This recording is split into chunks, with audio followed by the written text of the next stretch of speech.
Hi there, I'm Stephen Witt, And I'm Lauren. and this is our podcast, Witty Banter. So, we're still in the early stages, figuring stuff out. This is only our fourth episode, but I do like the idea of starting each episode with Lauren guesses the book by Stephen's description of the cover. Does Lauren know her library? And for those of you listening to the podcast and not watching the video version, we have a new special guest with us. This is Mr. Oogie Boogie.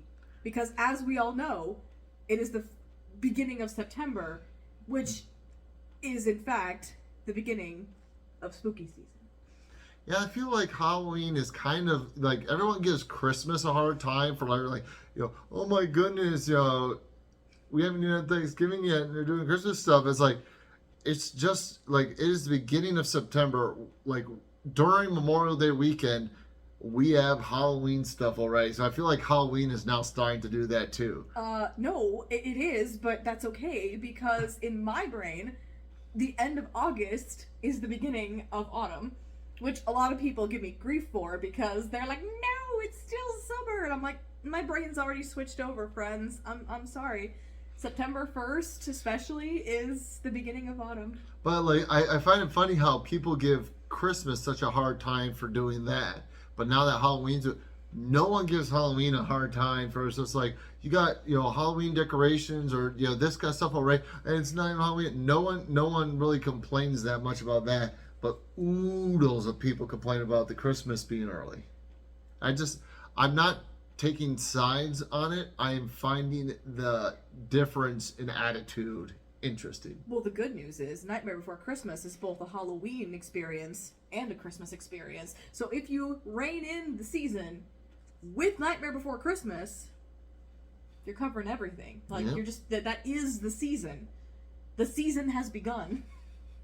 Which one? Halloween and Christmas. All right. So, with no further interruptions, Lauren, if you could please close your eyes. Okay, just want me to do like I did last time? Yeah, just close your eyes. And I will first show the book to the audience. Once again, if you are listening to the podcast, I know there's at least one of you that listens to the podcast because I get to see the viewer count on it, and there's one for each episode, so that we have one dedicated Spotify listener. Woo! All right, so if you're not listening to this, you'll just have to wait until Lauren, either guesses it correctly or we unveil what it is because she can't. But for those of you watching the video, here it is. All right, so first off, this is a hardcover. Okay. Interesting. It does not have a headband. You always find that fascinating. Because most hardcovers do. The majority of hardcovers have a headband. Headband is a little piece of fabric on the top and bottom here. Most of them do, but this one doesn't have this. It does have a jacket. Okay. I picked this one because of the jacket. Like, I really like the jacket. Okay. So, I'm going to try my best not to reveal too much because I feel if I say too much, you will get this instantly because of how. So on the cover are two people. Okay. I'm fairly certain it is a man and a woman with well, the reason I say that is because with the variety of your library, it could be like a man and a drag queen or something like that. But they seem to be presenting as male and female. Yes, there you go. They are presenting as male and female.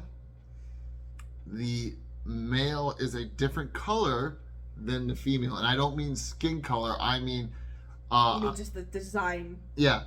In fact, I will say that let's see if this goes. The male is blue and the female is white. Everything about them is drawn in black, and any negative space. So like any part that isn't black, so like the eyebrows are black, the eyelashes black, the hair is black, but like the skin, anything not drawn in black is blue, but on the woman it is white. They both have their eyes closed, and I'm trying to give more clues without giving away the thing I love about this jacket, which I'm convinced as soon as I say it, you're going to get it. But the spine of the jacket is yellow. Spine of the jacket is yellow. Mm-hmm. Oh! Okay, you got it? Permanent record. Yes! Yes! By Mary H.K. the same one who did... Can I open my eyes? Yes, you got it correct. Okay. Permanent record. Okay. Which, now, I feel I did a very good job of describing this without giving it away, because the part I love about this is the jacket, the blue man on the jacket is on the jacket, and the woman is actually on the cover. So as you can see here, you can see the blue man, and you can see the one, and then when you move the jacket, though, he's gone, and it's a picture of him further away. So it's like, it's two pictures in one kind of deal, and that's why I picked this, because I love, the jacket is transparent. So you remember last time how you picked Yolk? And I said Yes. that Marie H.K. Choi gets the best covers? That's another one of her Oh, books. yeah, Maria H.K. Joy. Yeah, she has the best cover design. You know what's going to happen eventually? I'm going to pick a book that we've already done, because I won't be able to. That might happen. I get, because I actually saw a yoke in there when I was getting this book, and so it's like, I guarantee that I'm not going to remember every book. So you are going to. I almost guarantee you will remember, like, you did this before, and so you'll be able to call me out because you have a better. Yay! Permanent record. Yep, you got the first one. Yay! How many are you doing? 3? Huh? I'm doing 3? Yeah. Okay. Oh, I didn't get the candies like I did last That's time. okay. All right. Well, We'll just remember. you'll get them after the show. Okay. After the show? Hmm? Nothing. I'm just. Go ahead. All right. Close your eyes. Okay. Eyes closed. Yep. All right. Showing the viewers the book. All right. We have another hardcover book with a jacket. Okay. Once again, I picked this because I kind of liked how the jacket looked. You know, I feel it's okay to judge a book by its cover when all you are doing is describing the cover. Well, also, I'm a graphic designer, so I judge books by their covers whether I want to or not. All right. So this cover is. This would help when I'm kind of night blackish, if that makes sense, where it's not really dark black. Night blackish? It's not completely black, but it's like supposed to look like the night sky. Okay. So it looks like night sky. You see stars in the background. You see a waning moon that is almost completely gone. Can like I guess? I'm gonna be very upset if you guess this just from that, but what do you think it is? It's not The Bear and the Nightingale by Catherine Arden, is it? No. Oh, dang. Okay. Okay.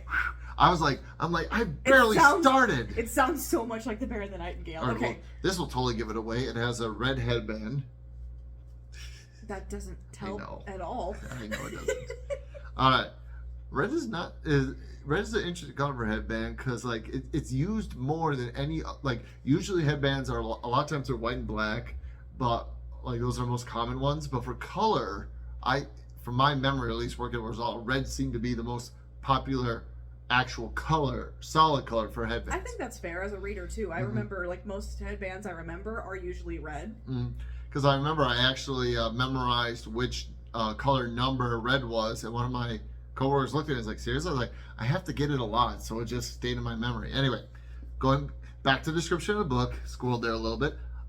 There are two women on the front cover here. Oh, okay. One, they're. I think I know what it is. Well, let me just do this. Confusingly enough, something I didn't think of when I first picked up this book, but now it's kind of confusing. Their hair is blowing in the wind, but in opposite directions. How can one woman's hair be blowing to the left while the other woman's hair is blowing to the? Is the wind like? The wind can't do that. Like it can't be coming from behind him because it'll be blowing it forward. How can the wind blow one woman's hair to the left and one woman's to the right? That unless the wind is coming off them. Like I don't know this book, so like maybe they're magical women and the wind's coming off them in different directions. But anyways, so yeah, one's going to the left, one's going to the right. The one going to the left's hair is like loose and free. The one going to the right has a very long ponytail. Yep. You already know this, don't you? Well, here, you want to know the sad thing? What? I can't remember the title. Can you remember anything about the book? I was so afraid you were going to pick this book because I'm like, what if he picks that one book that I can visually see in my brain, but I have no idea. I want to say it's like... Well, can you at least give me the author? Do you know the author's name? No. Oh, you don't know this anything? Is a book that I know nothing... all I know is that it was a book club pick for Barnes & Noble, and it's sapphic, so I'm like, sign me up. It's like magic sapphic book. I'm like, yes. What is sapphic? Ladies loving ladies. Oh, okay. Yeah, I think you're on the right track here because they are is both... Is it the Midnight Girls? Yes, you got Is that what it's called? The Midnight Girls. Yes! You got I knew it was there. Midnight something, but I'm like, is it Midnight Ladies? Is it Midnight Women? Is it Midnight But yeah, Witches? like I couldn't remember. I like the cover. I like how Isn't it looks. Pretty?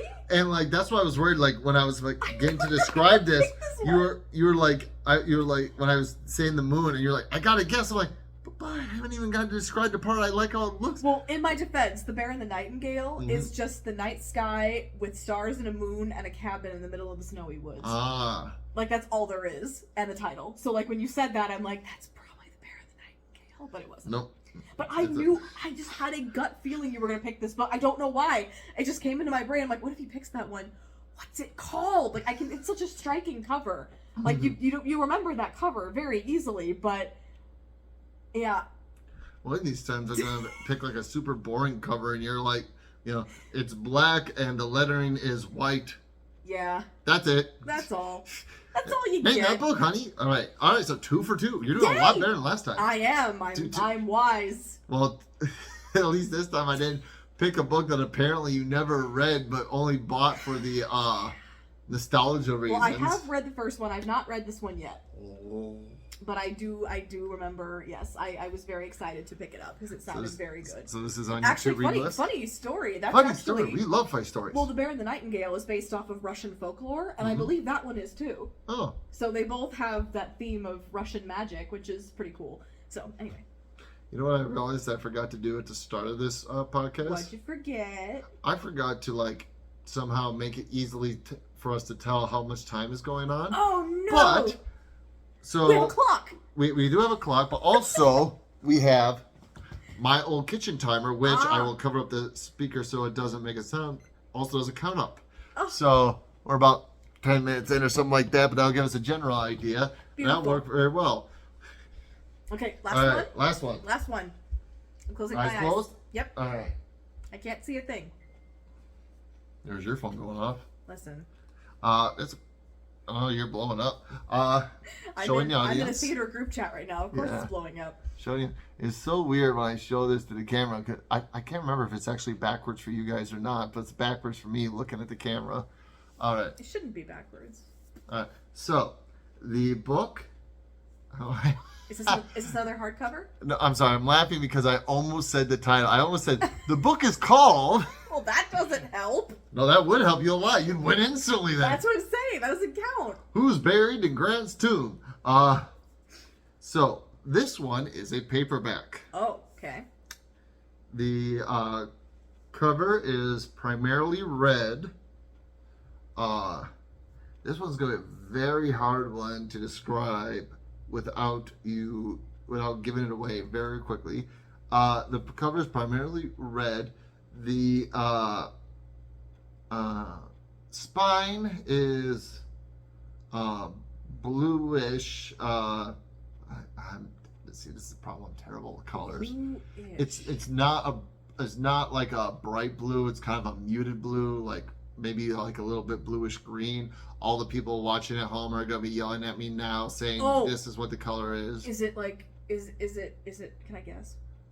You want to guess after only being told the color of the cover and the spine. Hooked. By AC Wise. Did I get it? You got it. Yes! You see why I had... That's a very distinct color scheme. It's red with a teal spine. Teal, that's the word I was looking for. Which I thought was so beautiful when I first got it, because I was like, oh, it's so pretty. got it off just the color scheme. Now, But I've not read Hooked yet, but I did, thanks to our friend Zoe, I did read the first book, which is Wendy Darling. Okay, yeah. But Hooked just came out, so Yeah, I have not read Hooked yet. I knew that, so I was like, I thought this was gonna be. I did think this was gonna be the easy one for you because I was like, I know she's reading this series. I was like, I couldn't remember if you read this book yet or not. Not that one. But I'm like, even if it's not the one she's read yet, it's one that she's gotten recently. It came into my possession recently, So yes. but you can understand why I was like, I'm going to have trouble describing this without giving it entirely away. Like, You could have there's said, a giant hook, or there's a pirate, or you there's a could've- flying boy, you or could have there's said a... palm trees. You could have said a That was mountain. going to be my first thing, is that there's palm trees on Because I it. wouldn't have known palm trees or Yeah. mountains. Yeah, like doing that. But I'm pretty sure if I Crocodile, said I might have yeah, guessed. crocodile, pirate, or giant hook, or flying boy. And so I'm like, okay. Like, I was trying to think of different ways to do it, so that's why I was like focusing so much on the color scheme, which I had no idea I was going to give it away. I'm not sure. So Lauren redeemed herself, and she knows her library. 3 for 3. Boom! Yeah, that was a good choice, honey. Yeah, like I said, I typically for this game I like to choose books that I think have interesting covers. Yeah, All right, so those are all very beautiful books. And there you go, 3 for 3. 3 for 3. Now, to be fair, of the 3, I've only read one. However, the second one of them is a sequel. Like you said, I have read the first book, so do with that what you will. All right, so would you like to start us off with the first topic, or would you like me to start us off with the first topic? You want me to start? Okay. I want you to start. So, let's see, which one? You start. I'm gonna get a sip of coffee. Okay, you sip away. Let's sip my All right, this is one that I've talked about with some people. I think I've talked about it with you, but obviously I've not talked about it on the podcast yet. And this is microtransactions in games and mobile games. And like, also I'm gonna talk about what I call the mobile game switcheroo. Okay. So I think I know what those words mean. Okay, so do you want to talk about the microtransactions first, or do you want to talk about the switcheroo first? Does microtransaction mean the fake money that you pay real money that you?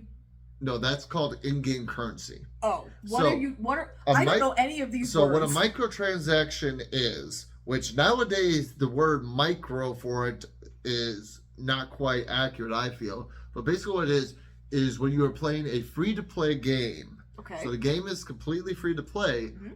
but there are little things you can buy in the game. You can spend real money on. Yeah. And so Is like that what I just described? no, you said buying currency or something like that. Yeah, like you have to pay real money to buy things in the game to help you advance. Oh, okay, yes. I'm sorry. I thought you were saying like buying like gold or something. I guess which is part of the same thing. Yeah, which is part of the microtransaction. Yeah. So I was right. Yeah, you were right. Okay. Okay. I misunderstood what Like you you were have to saying. pay real money for things in Yeah. the game to advance in the game, Yeah. and you can't really advance very well because the game is rigged. Yeah, So you have to buy things, Like you can do it for free, but it takes a heck of a lot Yeah. longer. Basically, a lot of ways these games work is you make a huge amount of progress really quickly at the start of the game to get you hooked, and then you start to plateau. And if you want, you will still increase, but your rate of increasing slows down immensely. And the idea behind it is that they want you to buy stuff or pay for stuff in the game that would allow you to advance at the same rate. And even in the early parts of the game, they're like, you can buy this to kind of skip ahead a bit and stuff like that. And so I know you are not a gamer and you don't play any mobile games that I'm aware of. I did for a while. Okay. Did you play any free-to-play games with microtransactions? Yes. Did you pay for any microtransactions? No. All right. How do you feel about these free-to-play games with microtransactions in them? I think they are smart in that they are very good at tricking people into spending money that they don't need to spend. Mm-hmm. Because like they play off of your serotonin levels. Like you're Yeah. all excited and you want to advance and you're doing really good, and it's like, oh, I can spend $1. I Mm-hmm. can spend $1. That's okay. Yeah, just like the And- casinos. Yeah, it's basically gambling. It's all it is. Which is actually why. So like games like Fortnite and Overwatch and stuff like that, they will have blind boxes basically, where it's just like you get this box and you might get like skin for your character, or you might get some in-game currency or an emote or stuff like that. That's kind of fun. Or a dance. Yeah. And you do get these naturally in the game through regular progression, but you can also just straight up buy them.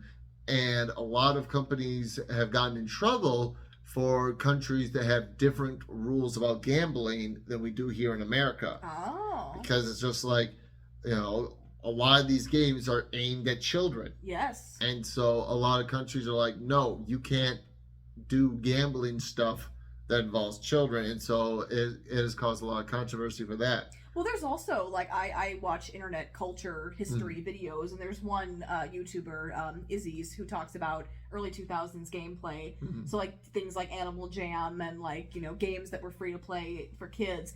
And, like, it was like a social hierarchy. Like, if you were a poor kid who couldn't afford to get the cool skins and the weird colors and the wacky accessories... That's still a thing. Oh, I'm sure it is. Yeah, but, like, in Fortnite but there's, like, now. a class system within this gaming community. Yep. And it's like, oh, wow, what a way to make kids feel like terrible people Like, early in their lives. Do you know what the... capitalism. Yeah, do you know what the insult that people call someone who can't afford skins or anything like that? They call them a basic. Because they have the basic skin. Oh. But I have heard that some awesome, positive people in the community, so like streamers and so like people who are very skilled at the game and like very prominent in games, will use basic skins to be like, all right, you're going to try to judge me by what kind of skin I'm wearing. I'm going to wear a basic to kind of prove. So like that. See, that's nice. That's the thing that, like, if you look in the right places, you can find positivity in the gaming community. It's just that a lot of times there are negative areas in the gaming community, as there are in all communities. And also I feel like a lot of times the media prefers to focus on the negative versus the positive. Well, sure. But to get back to your question, yes, I personally don't... Says the woman who clearly has a problem with maximalism, who is not a minimalist at all.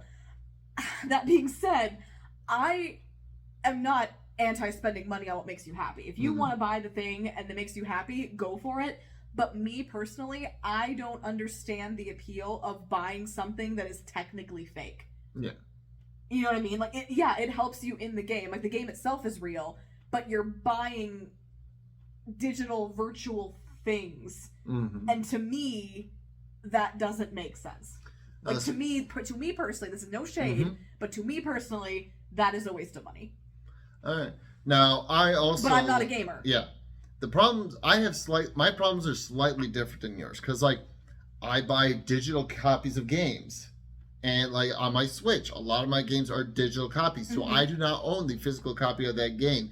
And if like say eventually the Switch will no longer run its store, like a lot of the older ones have had this trouble where you just lose your entire gaming library because they no longer support it. Right.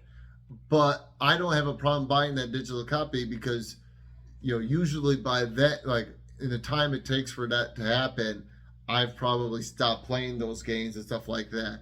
So it's like, yeah, I can't play that game anymore, but I wasn't going to ever play that game again, kind of thing. Okay. Kind of like how I recently sold my Nintendo 64. Yeah, I still can't believe you did that. Because I have no plans on ever playing that system ever again. Oh no, I get it, but it's like it's a relic now. It's vintage. Yeah. I mean, I could have kept it as like a display case or something like that, but we also got $75 in store credit. Yeah. So. So another thing one thing I have an issue with when it comes to a microtransaction is when it gatekeeps parts of the game from you. So one type of game I enjoy playing is the shopkeeper game, where you run a shop and you make materials for adventurers, and then they come and buy and stuff like that. And you can also like gain adventurers who go out on adventures and bring you back components, and you can equip them and stuff like that with the stuff you make in your shop. And it's a fun little thing, and really Not fast paced really at all. Real easy going game. It's what is called an idle game. I don't know if you've heard of those before. I knew they existed. I knew the genre, but I didn't know what they were called. Yeah, they're called idle games, where it's just basically like you don't have to constantly play. It can play in the background. So like if an item you're making takes 30 minutes, you go click, make the item, then you can stop the game, and it's just running in the background. When you come back 30 minutes later, okay, boom, my item's done. Okay. But in this one, and the one I'm playing, and in others, the one I'm playing, I think, if I remember correctly, does a little bit better job. The very first one of these I played, though, had a thing where it's just like, had several recipes for items, that the only way you could get that recipe was by paying for it. So it's like, if I wanted to make this item, the literal only way I can make that item is if I pay for it. Now, if it was like $1 or $2, I would be fine with that. But most of the ones in this game I'm talking about were like $15, $20. Yeah. And you would get one or two recipes, and then like a little item to put in your shop, like a decorative item or something like that. Like you get other stuff, but it's just like, spending $20 on this, and there are multiple packages in that game to do that. So like, in order to get everything, all the items in this game available to you, you literally have to spend over $100. And I'm like, I could get a triple A high quality game for less than that. Yeah. Like a lot of these mobile games are very low tech. Like the art looks nice, but it's not any. The graphics aren't anything mind bending or anything like that. But the idea that like if I want to be able to have access to all the recipes, I have to pay literally hundreds of dollars. Yeah. It's just ridiculous to me. And like that's why I stopped playing the one game, because I'm just like I didn't like how much was being gatekept from me. Mm-hmm. This one also does a little bit, but I believe it does have a way of earning those things in you can get them eventually. Eventually, yes. If basically like after so long, it'll make them available in an event where you have to earn tokens and stuff like that. And it'll take you a while, but as long as you're willing to wait, you can eventually get these items. Okay. And so it's just like, and there are like one or two things in there that are like straight up just, no, you can't do this unless you pay for it, which does annoy me, but I feel it does it not as bad as the other one did, which is why I switched. But it just blows my mind, because I'm just like, I'm thinking of, from an economic standpoint, that, like I said, so this package costs $20, and like because it's entirely digital, like you don't really have much overhead. Mm-hmm. So it's like they're probably making close to that $20. I don't know how, like, well, there is the amount they have to pay to the services that provide the game, because I know like for example, Apple apparently takes a huge chunk of money out for that kind of stuff.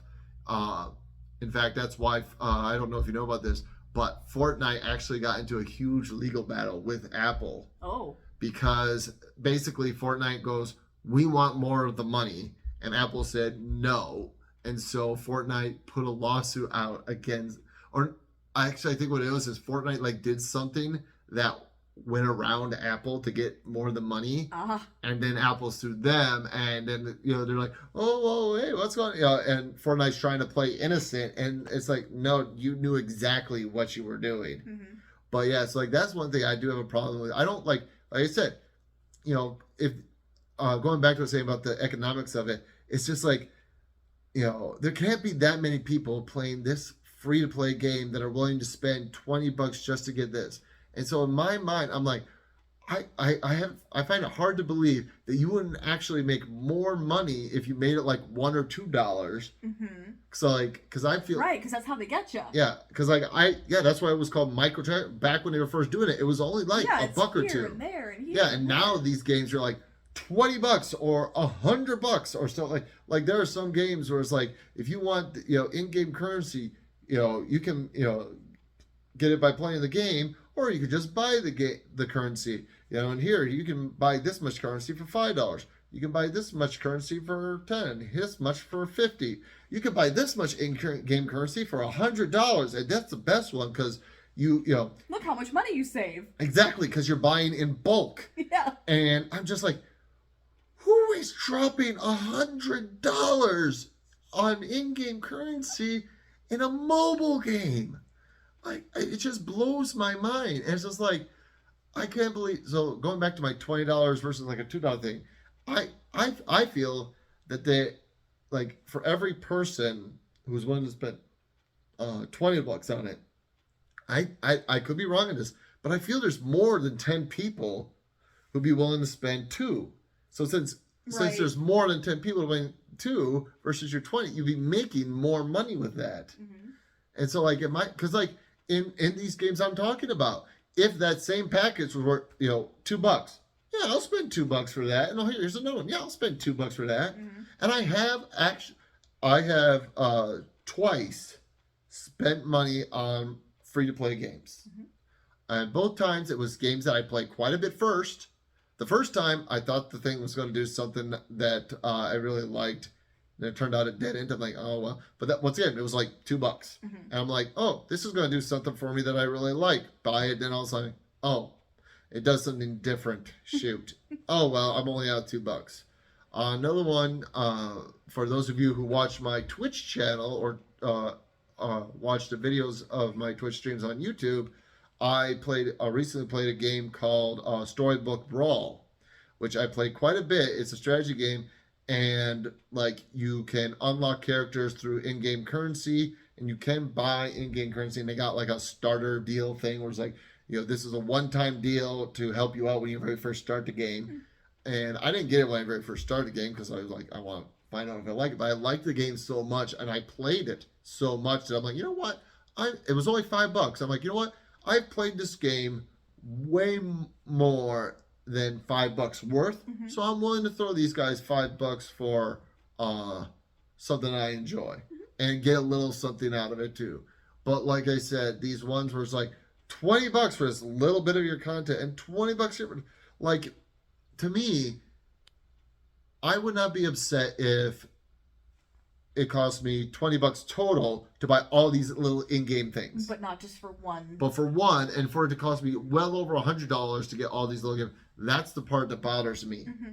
And it's just like, I don't understand the economics of it, because I'm just like, there's no way you wouldn't be making more money if you made this less of a paywall, because like I just personally feel there's more people, way more people, because obviously it's a numbers game, and it's just, but I feel there's way more people willing to spend a total of $20 unlocking stuff in a game versus the people willing to spend hundreds of dollars, or even people willing to spend $20 just to unlock a small portion of the game. Yeah. But I'm not an economics professor. I am not a video game designer. I do not know the back end of these things. So perhaps it is worth it because they're still making stuff for the game. Let's see here. So, yeah. And I've gone on this rant with a couple other people, but I felt I'd go on with you. And I also get kind of your viewpoint of it, which, like I said, your viewpoint is kind of like mine in the fact that you don't understand why people are paying this for it. But it's slightly different because, like, I am willing to pay for imaginary stuff. Mm-hmm. Just it's the amount of how much I'm paying. Gotcha. Because like I said, if I can buy a AAA game, so AAA is like the highest of those, they're the big boys like Blizzard and Activision and stuff like that. That's AAA gaming. And it's like if I can buy a AAA game with no extra paying stuff for it, like that, and not have to, have the game in full kind of thing, versus versus paying that same amount to unlock all this stuff mobile games. Like, well, I'm gonna pay for the AAA game because it's higher quality, better writing, all that kind of stuff. So the other part I mentioned, there's something about a switcheroo. Yes, the mobile game switcheroo. Have I ever told you about this? This does not sound familiar at all. So basically, what happens sometimes, I'm sure you've seen commercials for video games saying, try this video game or try this video game. And There's a lot of Final Fantasy going on right now. A lot of Elden Ring going on right But one thing that's also, I think it's starting to die down a little bit because the community is getting wise to it.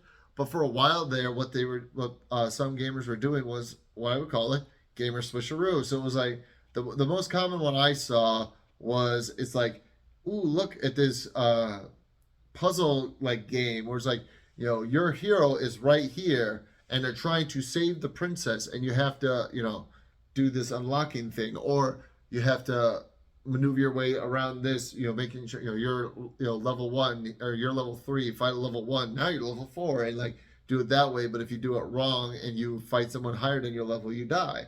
So it's a kind of a strategy game thing like that. And that's what it looks like in the commercials, and that's all they show you in the commercials. So you think that's what the game's going to be. It's going to be a puzzle game or a strategy game. So you're talking about false advertising? That's basically what it is, but not quite. Okay. Because what it does is you go and play the game, and in the beginning parts of the game, excuse me for a second. Sorry, I forgot to get something to drink. I have some pumpkin spice.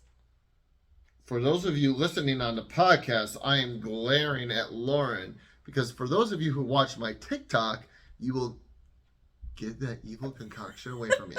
For those of you who watch my TikTok, you will know I do not like pumpkin spice. Very much dislike it. Going back to what I was saying, is when you start the game, the early parts of the game feature this element heavily. But then as you play, you realize it's not that kind of game. It's a base building strategy game or something like that. It's basically an entirely different game. And so like a lot of the times after like say 30 or 40 minutes of gameplay, that original part that you saw in the commercial no longer exists and you don't do it anymore. Oh. So like, but is it there initially? It's there in the beginning. So it's not false advertising. That's what I'm saying. Because it's there. Yep, it's technically not false advertising because they are showing you in-game play. But it's basically like if a restaurant showed you like come get our Olympian special and showed you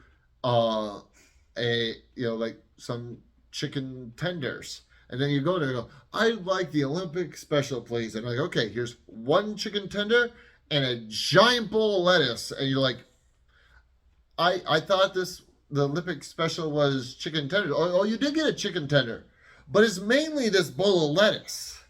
And you're like, but that's not what, if I wanted a bowl of lettuce, I would have ordered a bowl of lettuce.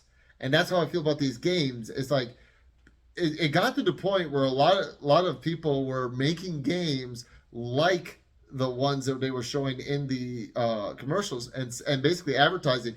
All those games that like do the bait and switch? We got the actual gameplay that you want from that. So come play us because we're not going to bait and switch you.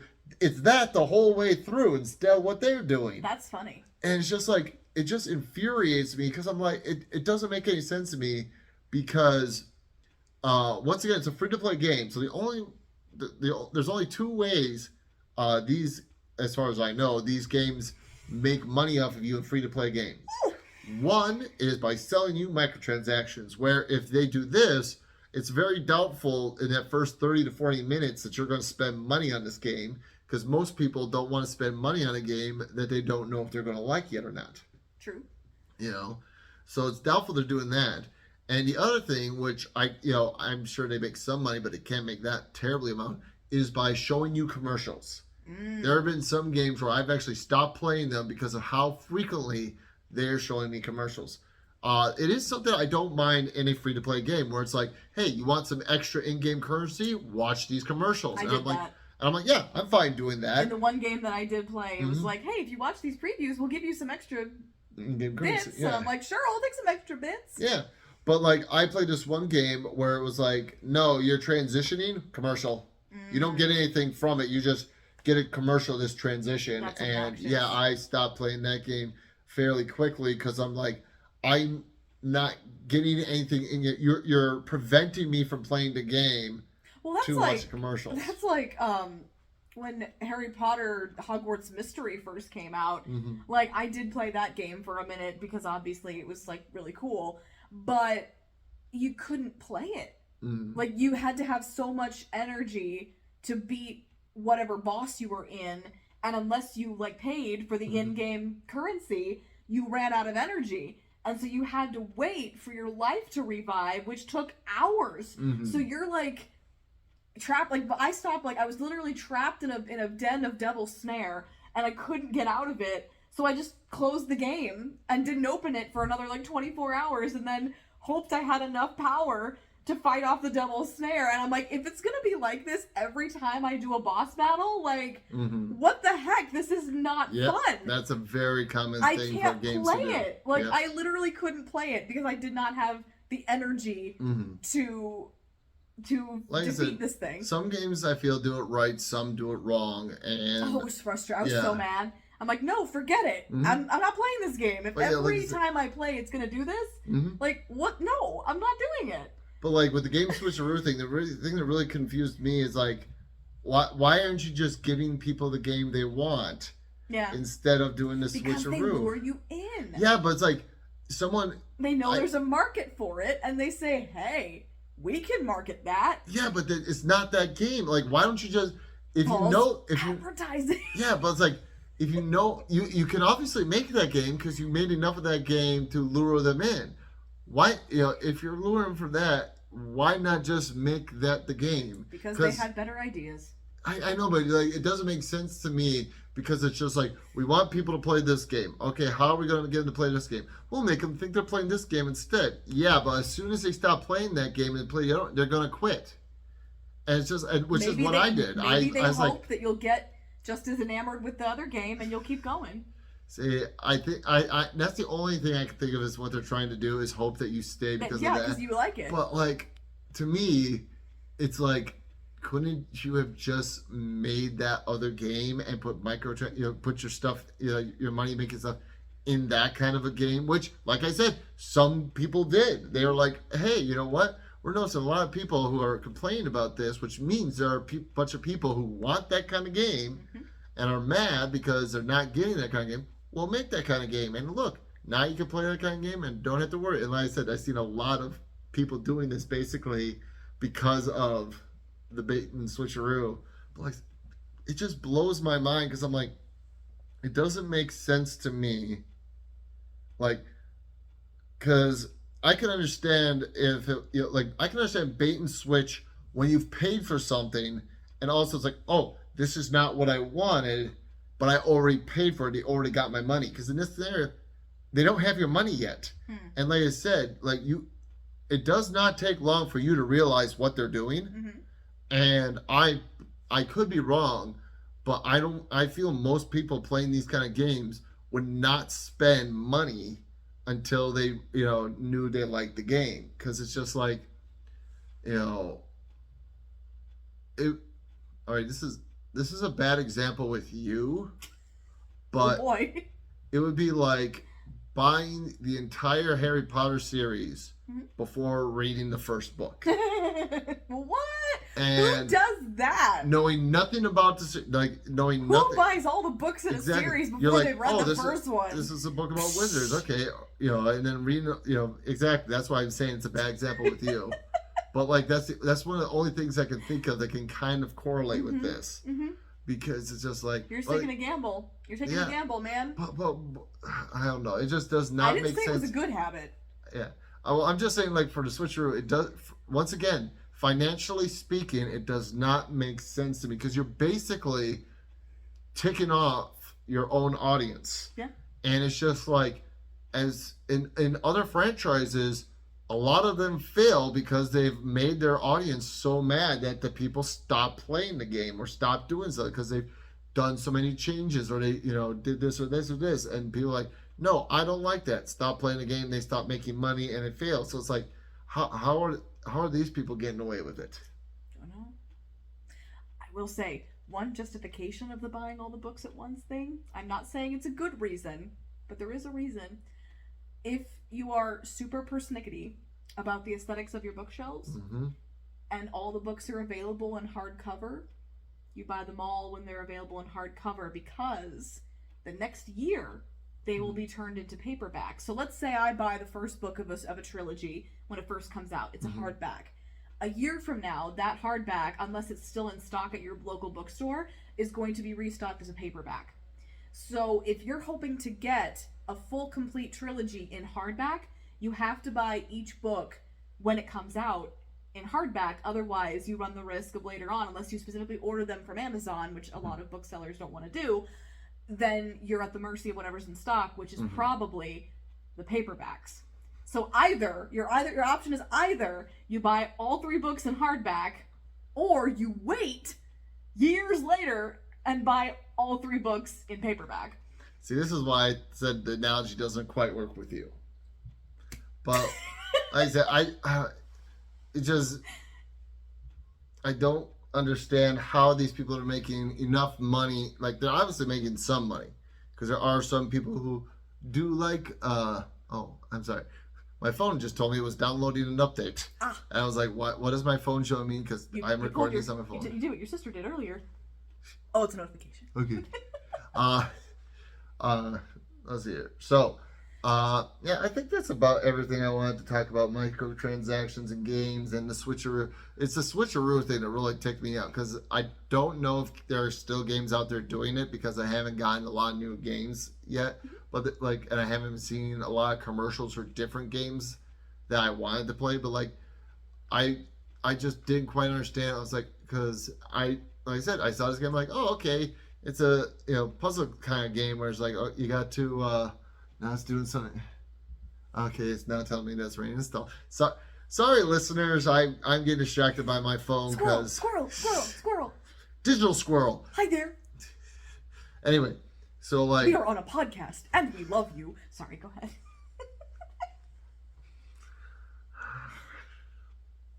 He does not like the cone of shame. I do not like the cone of shame. All right, and now we're going to get demonetized by Disney. Like we're making any money off of this. Exactly. All right, so now that was my topic. Would you like to discuss your topic? Well, speaking of Disney... Hey, accidental transition. Kind of. Okay, so I just got my journal here just to make sure I don't mess it up, because I want to make sure. Okay. Yes. No, okay. So back in 2016. Oh, going way back. Yes, back in the. That's 6 years ago. Ancient. Oh God! Don't tell me that. I knew that would get you. Oh God. If I can find. Where's the. Hold on. I have it. I made a whole thing about this because I don't want to mess it up. Quick, babe, be a distraction.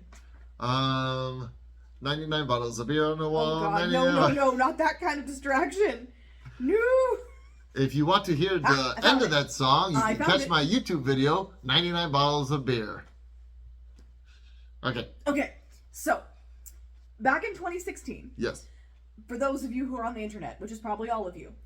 There was a trend, a silly little thing that was going around where it was the 3 characters challenge. Do you remember this? I think so. Is this the one you want to No, date? not Kiss, Marry, Kill. Not Kiss, Marry, Kill? No. Oh, okay. But that is fun. No, this was literally just, I don't even know where we can do that sometime. Oh, that would be fun. Because I was talking to you earlier about how my quote thing, I don't know how long could last. That could be our new game. I think that would be a better game than Guess the Quote. Well, we should finish the Guess the Quotes. Yes, you went to all that one. Yeah, I do still have quite a few quotes. But yeah, once I run out of the quotes I've written down, we can do, what was it called again? Kiss, Marry, Kill. Kiss, Marry, Kill. Mm-hmm. What's the difference between Kiss? Oh yeah, Kiss is like one night stand, and Marry is who you want to spend a life with, well, right? the real version is a little more rated R. Okay, yeah. Kiss is the nice version. Yes. I know we've never really stated what rating this podcast is. As far as I know, I don't think we've sworn on this podcast, have we? I don't think so. I don't think so. I do try to avoid. I do a much better job avoiding swearing on this than I do on my Twitch channel. Well, gaming's different. Yeah. That's a very heated in the moment situation. Words are said. They sometimes can't be helped. Anyway. Yeah. All right, back. As I was coming saying. back. Yes, sorry, I squirreled you. Back to this 2016. Yeah. So basically all people were doing was they were photoshopping or whatever program they had. They were putting together just 3 characters that describe their personality. Oh, okay. So 3 fictional characters that describe their personality. So like, Hermione Granger, Baymax from Big Hero 6, and Madam Mim from Sword in the Stone. It's a very weird I know how person. you got 2 of those. Was Baymax just because we watched it? Yeah. Because basically, for those of you listening on the podcast, she kind of looked around the room. She saw her Hermione Granger Funko Pop or some. No, I just pulled that out of my head. Oh, okay. Well, to be fair, there's a lot of Harry Potter stuff in front of you, so I think that's. But no, it was pulled out of your head, but I feel that was influenced by the stuff over there, and we have a Madam Mim Funko Pop over there, which is amazing. So that's where you got that one. But and then recently we watched Baymax. Yeah. So there are just the inner workings of her mind. If you are a person who is Hermione Granger, Madam Mim, and Baymax, you thinking about all those characters combined, that's a very interesting person. Would you agree? Like, you can tell the whole point of this is you can like kind of like low key pseudo diagnose what kind of personality this person like perceives of themselves. Like, how do they interpret themselves? And you can kind of get a glimpse into their head as to how they think that they are so simplifying, but also complexing your own character, basically. So, back in 2016, I did this. Yep. And for my journal entry a while back, I decided, wouldn't it be fun to do it now? Because 2016 was how many years ago? 6. 6 years ago. That's a long time. And I'm like, well, if I were to do this challenge again, would I pick the same characters? Turns out I didn't. Okay, so who did you pick the first time? The first time, back in 2016, I did Pinkie Pie from My Little Pony Friendship is Magic, Rapunzel from Tangled, and Percy Weasley from Harry Potter. Okay. I would argue that that's still pretty accurate. However, I think that is a very reflective version of who I was at the time in 2016. So, I did it this year, so for 2022. So what I changed it to was Mei Lin Lee from Turning Red, Rarity from My Little Pony Friendship is Magic, and Aziraphale from Good Omens. So, again, you can kind of see the exact, especially looking at it visually, you can see like the exact parallels in, like, those are basically the same characters in a way. Because you have Percy and Aziraphale, who are basically the teenage and the grown-up version of the same kind of studious, kind of snobby, but also kind-hearted person. And then you have Rapunzel and Mei Lin Lee, who are both struggling with their, like, you know, who they are as people, the figures in their lives shaping who they are, and then, like, coming into their independence. And then, I mean, obviously Pinkie and Rarity aren't very similar, but they're the same franchise, and, like, 2 different aspects of my personality, whereas one, I thought I was more fun and bubbly and making people smile, which you still do. Which I still do, but as we were rewatching, I was noticing, wow, I do say a lot of the stuff. Yeah, I think I also pointed. I also said something about that too. But that's she's when you the had artiste. Me watching it was. She's the fashionista, the artiste. She's very visual design and color theory. Like, that makes a lot of sense. That actually I'm gonna squirrel here a little bit. You always squirrel. I know, but I was gonna ask you this off camera, but I thought, you know what? Hey, we got plenty of time. Why don't I ask you this on camera? So for our viewers, very recently we I wouldn't say binge watched, but definitely watched through the entire My Little Pony Magic is Friendship series. Friendship is Dyslexic. magic. Because what did I say? I don't know what it was supposed to be. My Little Pony. I think I said magic is friendship. Magic is friendship, except friendship is magic. Anyway, what about it? It's the associative property. You can put it in name or distributive property. But anyway, I think commutative property is what I'm trying to do. But anyway, we watched the series all the way through. And I had a thought at work that I didn't think until then, and I want to ask you this now. Okay. So in the series, at the spoilers for My Little Pony Friendship is Magic. Because y'all are so worried about that. We might have viewers or listeners who have watched that, but you know, our friend Zoe has not seen Zoe them. hasn't finished. So Zoe, if you are watching this, fast forward like a couple of minutes here. So in the finale, in the very last episode of My Little Pony, the 9th season, she is living in the castle. Yep. She being Twilight. Sorry, yes, Twilight, the main character, is living in the castle. Yes. Earlier, she got a castle in Ponyville. What's the deal? What happened to the castle in Ponyville? I'm assuming it's still there, and I'm assuming that Starlight lives there. Okay, I can see it. Because she's head of the school, but I don't think that she lives there. I think that she lives in the probably she and Sunburst probably live in the castle. Because did she live in the castle when Twilight lived in the castle? Yes. Okay, I wasn't sure on that.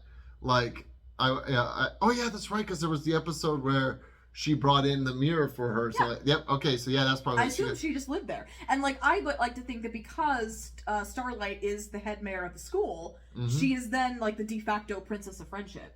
I don't know if she becomes the princess of friendship. I must say, as far as we know, she isn't, because they showed her that she was not an alicorn yet, and you could not be a princess without being an alicorn. Right, but I feel like because Twilight ultimately comes ruler of Equestria, she's still the princess of friendship, but I feel like Starlight kind of takes over that role of specifically the friendship leader, because Twilight is still the princess of friendship, but she's running all of Equestria.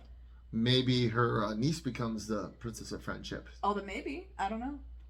Because we don't really get to learn much about her. We don't, which is because she's product placement more than anything else. But back to what we were talking about. Sorry, that was a scroll. All right, Zoe, if you're listening still, you can start listening again. Lord.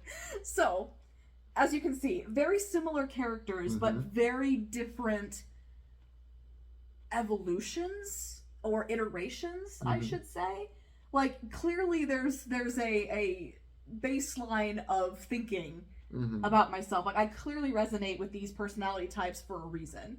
But I feel like this is an evolved or elevated form of what I chose back in 2016.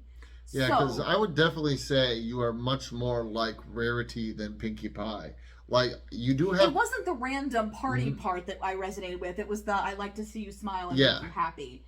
Because I've been told on multiple occasions that's literally my life's purpose, is to make people happy and to smile. But Rarity also likes to make people happy in her own way. She likes to make people happy. Talent to make people happy. Exactly. And remember the episodes where once again, spoilers, I guess, if you haven't seen this episode, skip ahead, Zoe. I think you've seen this one, but just in case, where Rarity makes gowns for all her friends, and her friends are like, oh, I was hoping for this or this or this, and she's like, oh, okay, I don't think that's a good idea. She doesn't say this to her friends, but she's like, she doesn't think it's a good idea because she thinks she knows these as look an good. Artist, she knows, but she wants to make her friends happy.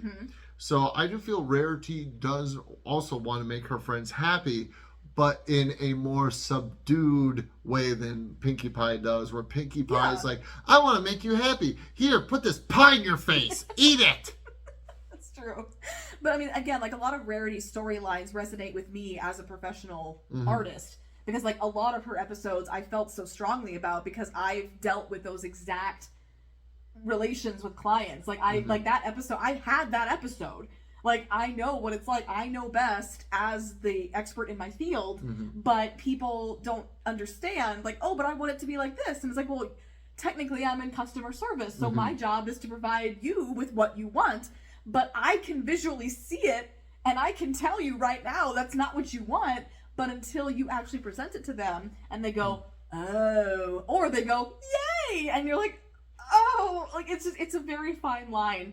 And so I appreciate Rarity so much, for those episodes, as a business owner, as a seamstress, as an artist. I relate so strongly to her storylines in general, because I do a very similar thing in my line of work. So that was a long story, but that's okay. The point. This whole podcast is about long stories and squirrels, basically. That's true. Long stories and squirrels. That's the next name. No, oh, it's no, not alliteration. Yep.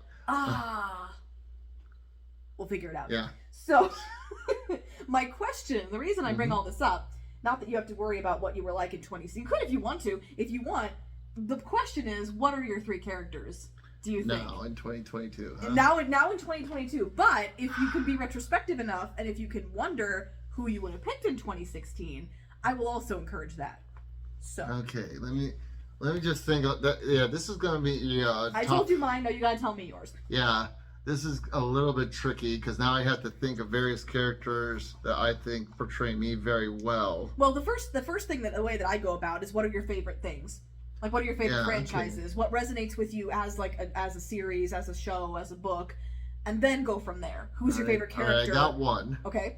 One of them is going to be Egon from the real Ghostbusters, I knew it. or from the Ghostbusters movie because they're kind of the same character. Yeah.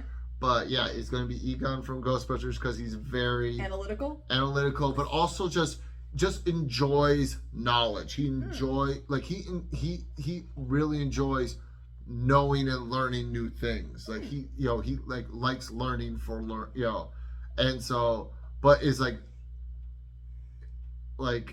doesn't I don't know. I feel that's a good one. So I like I think that's a good way of putting it is, Egon from Ghostbusters. okay, See that's here. number one. All right. What's another series I like? Or just favorite characters. Like, you don't have to go with series. Okay. Another one. So number 2 is going to be Yakko from Animaniacs. Okay. Because he often, he makes jokes and tries to make people laugh and stuff like that. And while I don't do it as frequently as he do, what he do well. I do quite often make jokes and like, especially to you, make jokes and do silly things to cheer you up. And like at work, if I get along with you well, I will do silly things. For example, very recently at work, I spent the last half hour of the day with a box on my head like a helmet. And that seems right. Another day I had a piece of paper in my glasses, side of my glasses here, just sticking up, which was very funny because many people said, "Oh, are you a Native American?" And I was like, "No, I'm a one-eared rabbit, obviously."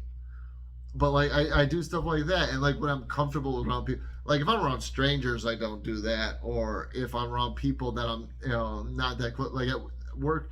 Sorry if you're at work and you're like, wait, Steven's like always super quiet around me. Maybe I'm just not really meshing with you well, or something like that. Hey, you could have just said, "I don't know you very well." There's that too. Though to be fair, I sincerely doubt that anyone at work that I don't mesh with well also watches this podcast. Because like if I don't mesh with them well, why would they be like, "Oh, you know that Steven guy who like never talks to me and like we like spend hours next to each other saying nothing. I should go check out his YouTube stuff." Especially the one that's 2 hours long. Anyway, circling back. So okay, there we go. We got so Yakko's the one in the brown pants, right? Yeah, he's the one in the brown pants Okay. that is very reminiscent of Groucho Marx. Gotcha. Who goes Egon from Ghostbusters. Okay. Okay. What's your third? My third. Of course, I'm putting them in a little grid as I speak. Like, I can visually see them next to each other, and it's really humorous. So. This, like I said, it's hard because like it's hard. It's basically like when you tell a comedian, tell me a joke. I wasn't prepared for this. Now I know how you feel all those times I do this to you. Wow, it's like thinking on the spot is hard. Yes, it is. Wow. But I'm doing it. So I love you too. So yeah, another series that I enjoy. Or just favorite character. Yeah. And if it's like you, that's the thing. Sometimes your favorite characters you really love, but they're not anything like you. But sometimes it helps to think, well, who do I resonate with? Even if they're not like me, I clearly see something in that character. So like, what can I? All right. I think what I'm going to do is, 2016, I don't know. What I'm going to do is I'm going to do this for me now and then me as like a kid or teenager, like as a young person. Now, do those stay? So, well, those two? No, this is me now. Okay. This is just me now. Okay. Is Egon and Yakko. And? Because I just thought of one and I'm like, no, that's not really me now. That's more me when I was then. So give me a second to think here. This third one is really tripping me up here. It doesn't have to be cartoons either. I know. Oh, yeah, that's right. Because Egon. Well, I watch a lot of cartoons though. So yeah, two of mine were real people. Mm-hmm. Well, real actors, not real people. I wish they were real people.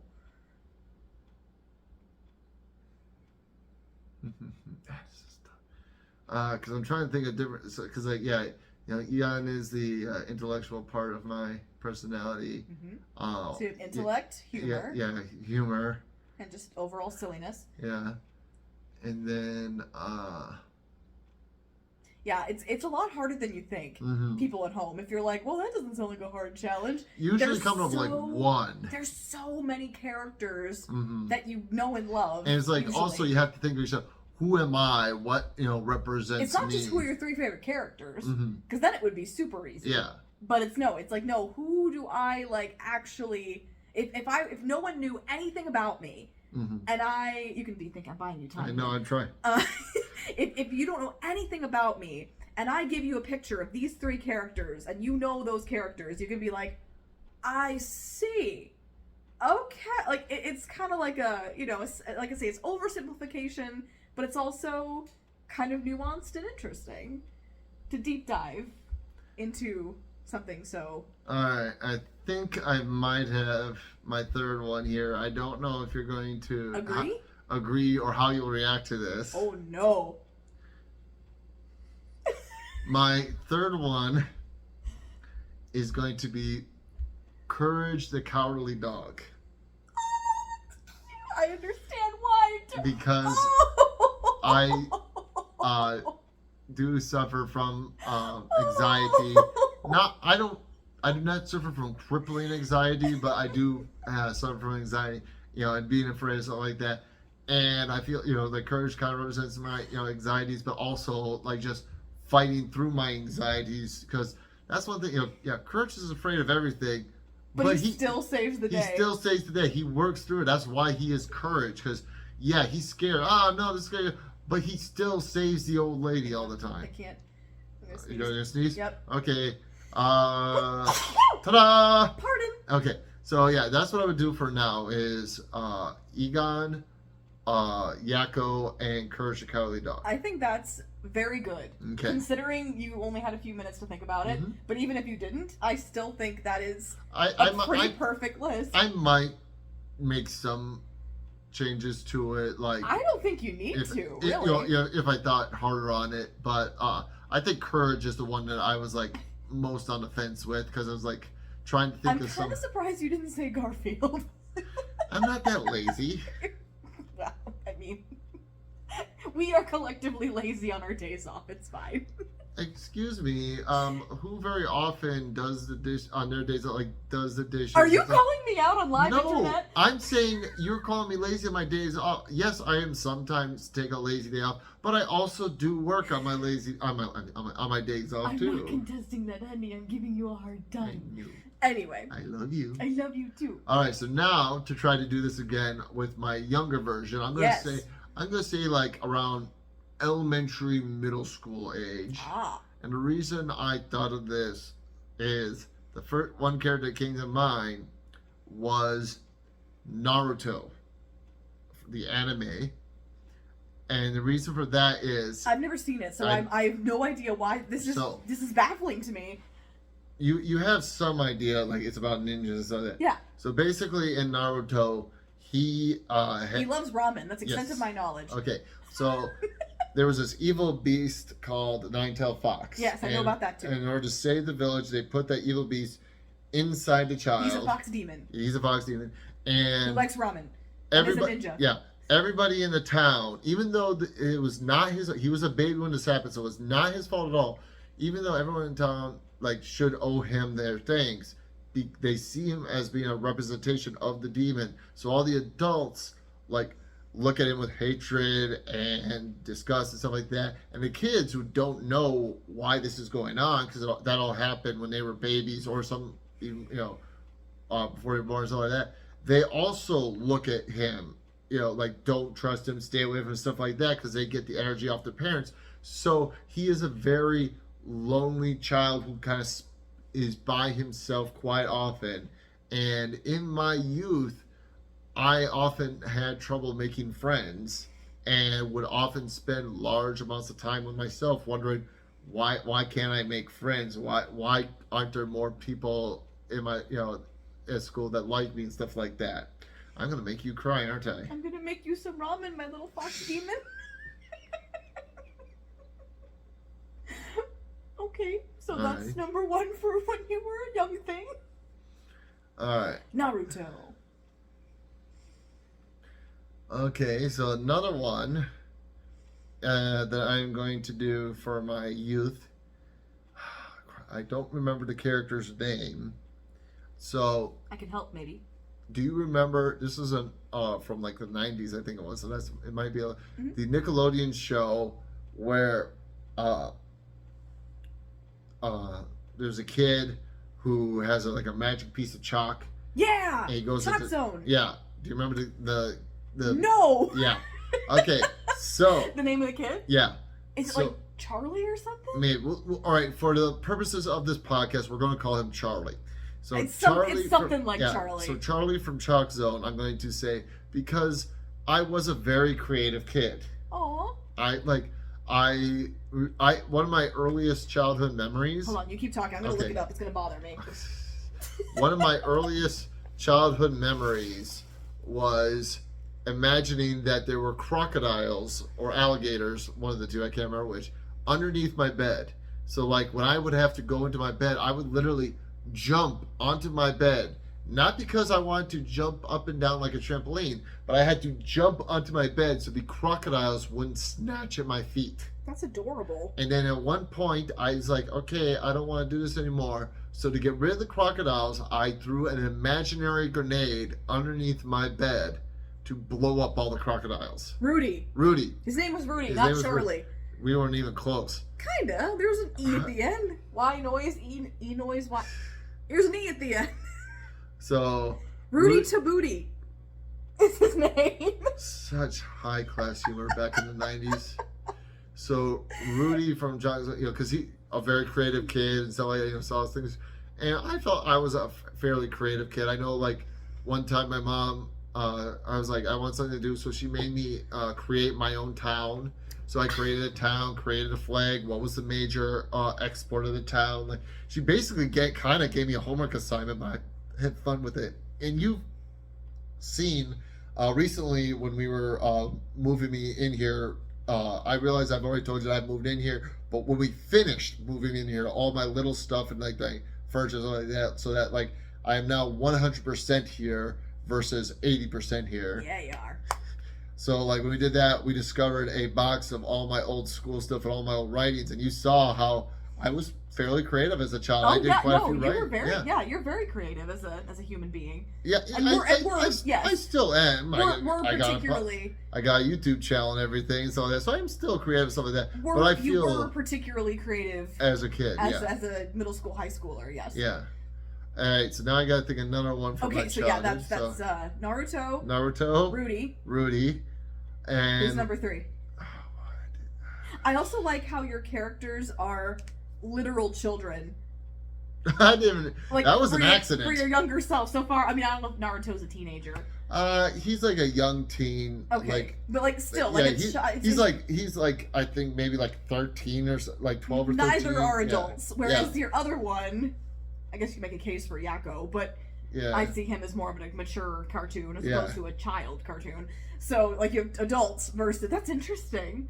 I didn't think which is even more interesting because in my version, Percy's technically an adult, but the others were I mean is a kid, but the other 2 were adults. But then in this one, I have 2 adults and a 13-year-old to represent me, which is interesting.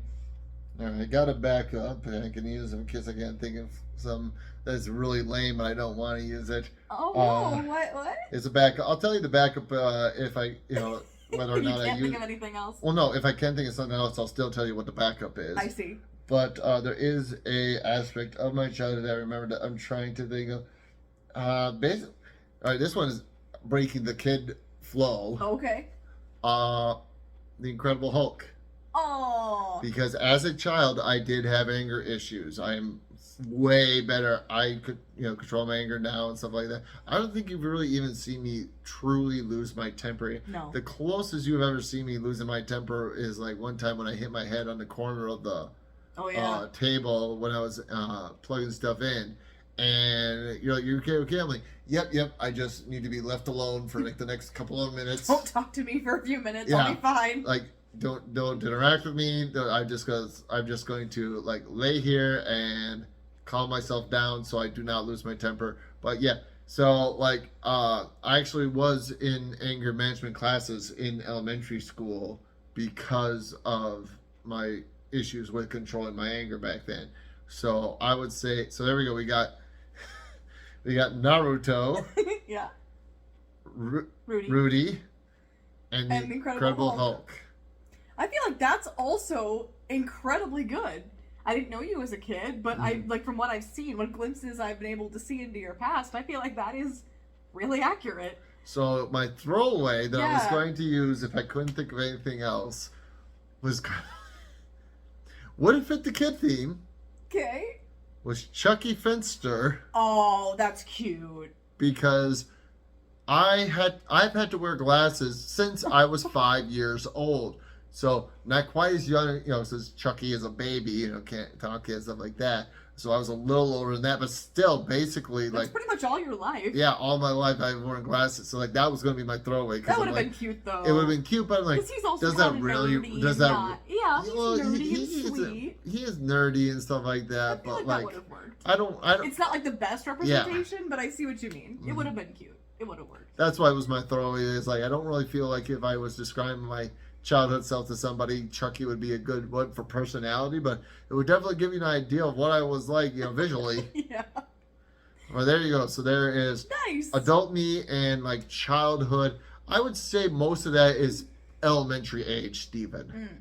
Because high school, Stephen was a little bit different because in high school, I was, my sister introduced me to her group of friends who helped me kind of better express myself because I was, like I said, I was kind of a lonely kid in the school. I did have friends. I did have a few friends, but not a lot. And like, there were many classes where it's like if one or I believe I only had like 2 or 3 friends that I can remember at least in elementary and middle school that like I would get along with well, and if they were not in my class, I was basically all alone in that class. So like there were lots of periods of time, and I don't know if I recall telling you this, but in elementary school, like I said, like 2nd, 3rd grade, stuff like that, I would most of the time, if I remember correctly, I wouldn't be like playing games with the other kids. I would be coming up with my own games, and one of the games that would come up was that I was a spy, and I had to watch the other kids playing and stuff like that without being seen. So I like hide behind playground equipment, stuff like that, and like, ooh, I'm a spy, and it's just like basically like it's kind of sad when you think about it. It's like he can't play with the other kids, so he's going to create a game where he is involves the other kids, but they don't know it, and there's no interaction with them. I'm gonna make you some ramen, my little demon. My little fox demon. Funny thing is, I probably wouldn't like ramen. I don't know, you might. I don't know, it depends on Basically noodles and broth. I know. I guess it depends what's in the ramen. Cause like I've seen lots I can make of different. You whatever you want, baby. Yeah, that's like a lot of times I hear about there being an egg in ramen, and I don't like eggs. Well, you don't have to put it in. Yeah, that's It's the thing, better I that way, guess. but you don't have to put it in. Well, if I don't like it, then it's not better, is it? Listen. I'm listening. Okay, so there you go. There That you was my question. Was what are your Yep. 3 characters, and we did it. Yep, and we did both young me You went- and older me. You went into a lot more depth than I did with describing why I picked who I picked. Well, okay. Would you like to go into more depth about why you Not picked really, them? because I mentioned. Well, I mean, I'm just saying. Like, Yeah. I'm surprised that you went as deep as you did. Because, like, Well, I think that's it's really... because I had to think of it on the spot. So like I kind of talked through my thought process of why I was picking these characters.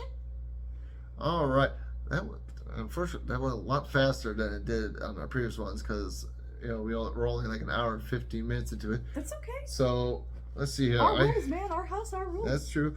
So I do have another thing on here I can do. Uh-huh. All right. I don't know how much time this is going to take, but we'll see here. I'm going to tell you a riddle. Oh, no. And I want to see if you can.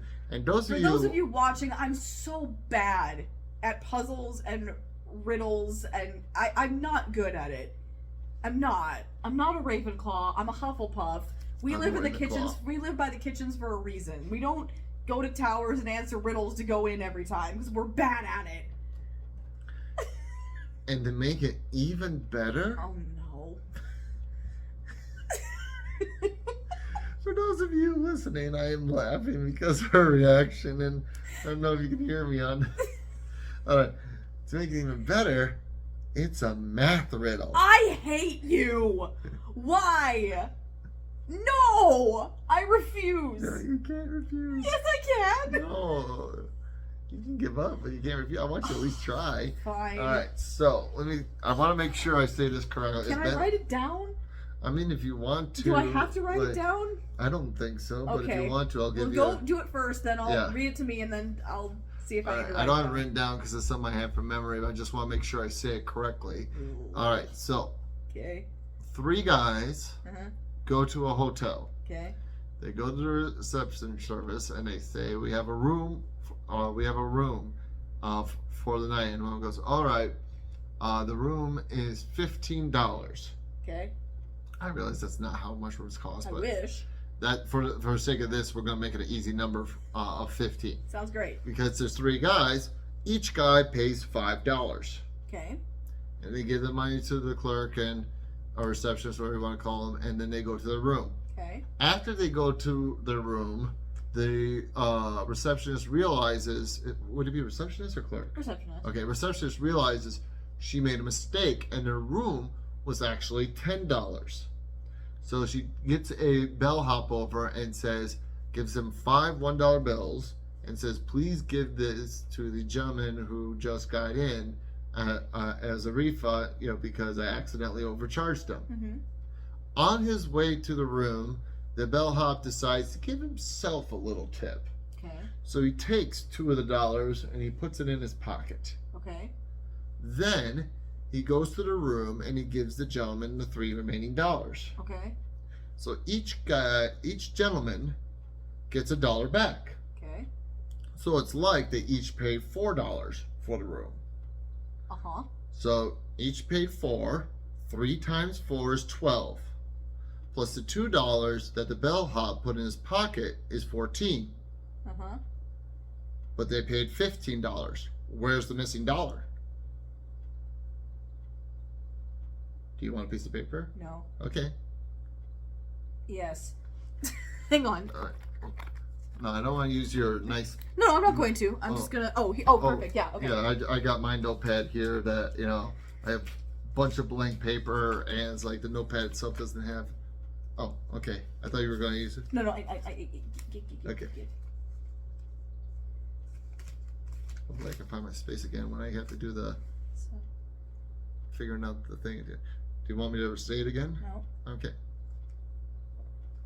So, for those of you listening in the audience, this has always been one of my favorite riddles and it's always hilarious too because I used to be a substitute teacher. I think I mentioned She that said the before. room was actually $10? Yes. Okay. I used to be a substitute teacher. I think I said it before in the show. And I would tell this riddle to students, and all the time students would come up with different answers, they would add information into the riddle to make their answers make sense. And it's like, no, you don't get to change the riddle to suit your answer. There is an answer for the riddle you have to figure out.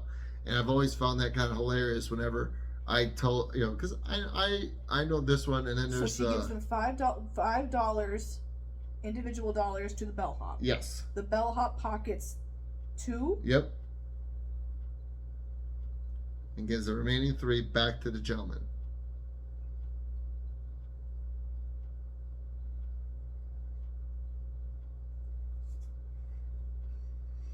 So yeah, I would tell this riddle to the students and see if they could figure it out. And a lot of times if it was elementary grades, they would like I said, try to add in extra information, like a squirrel came in and stole the dollar or something like that. It's like, no, that's not how it works. So where'd you get the 14 from? So each one paid $5. But they each got $1 back. So it's like they paid $12 for it because 3 times 4 is 12. plus the 2 from the bellhop is 14. Where's the missing dollar? Wait, hold on. So 5. They paid 5, but they got 1 back, so Yeah. they paid $4. Mm-hmm. So $4. Yeah. If you figure this out, or I have to tell you the answer, I feel you're going to be super mad at me. 8, 9, 10, 11, 12. 12. What? 1, 2, 3, 4, 5, 6, 7, 8, 9, 10, 11, 12. $12. 12. 13, yeah, plus 2 is $14. One thing, so... What's happening? Look Did he at, drop one on the... No, No. he didn't drop on the floor. He pocketed 2. Yeah. Little insight to our life outside the podcast here. Earlier today, I was actually helping my niece with some math homework, so this feels kind of a good fit for why we're doing this today. 1, 2, 3. Am I stupid? Am I No, dumb? no, you're not dumb. Okay. It's a riddle. It's supposed to be tricky. Because like, if the answer was obvious, it wouldn't be a riddle. It would just be a 11, question. 12, 13, 14, 15, yeah. And then 2, so 1, 2, 3, 4, 5, 2, 3. 3 men, 1, 2, 3. 1, 2, 3. 12, 13, 14. If you're watching this on YouTube, don't tell the answer in the comments, please, because one, I will be telling the answer eventually, and also, if you tell the answer in the comments, I'll probably just delete your comment because But also, if you want to tell me in the comments if you figured out the answer to the riddle before I revealed it, feel free to tell me that. Just don't put the answer in the comments because I will delete it because I personally don't like it when people reveal the answer to a riddle before you have a chance to figure it out. I don't know, babe. I don't understand. So, the answer is I cheated at math.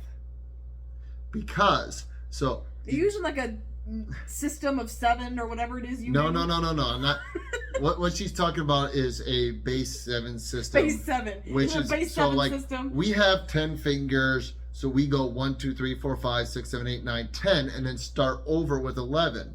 But if we only had say we had no thumbs, and we only had 8 fingers, we would be in a base 8 system. So we go 1, 2, 3, 4, 5, 6, 7, and 8 would be our 10, and we would start over. So there wouldn't be no such thing as the number 9 or the number 8. Because we would start over again because that's how many fingers we had.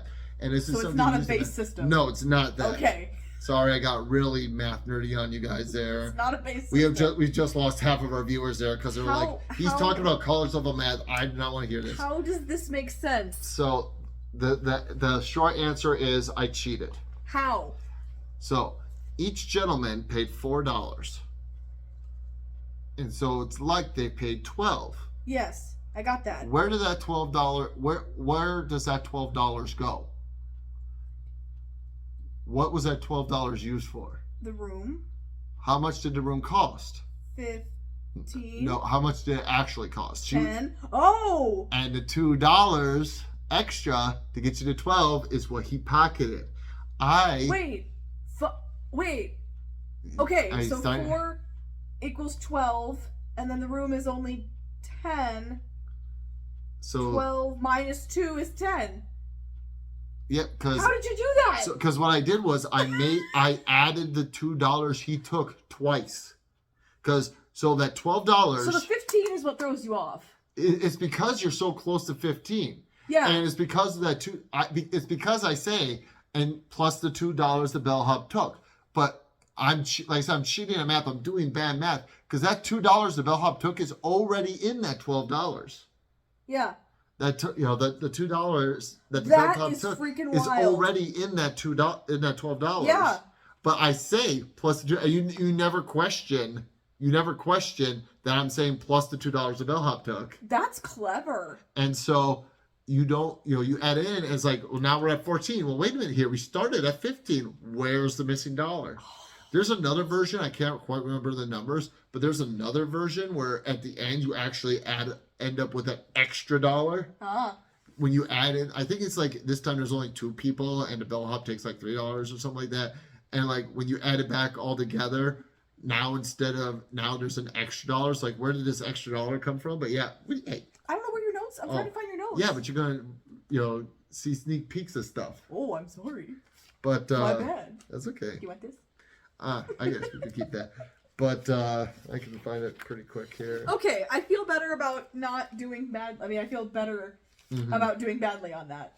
Yeah, because like I said, I did. It is me cheating at math. You did like a red herring with a 15. Yeah, and I actually argue the red herring is actually the $2 that the bellhop took. Yeah. Because I'm like, plus the $2 the bellhop took. That's kind of, that's where I'm basically kind of doing the misdirection. Because it's like you don't think about how that $2 the bellhop took is already part of that 12.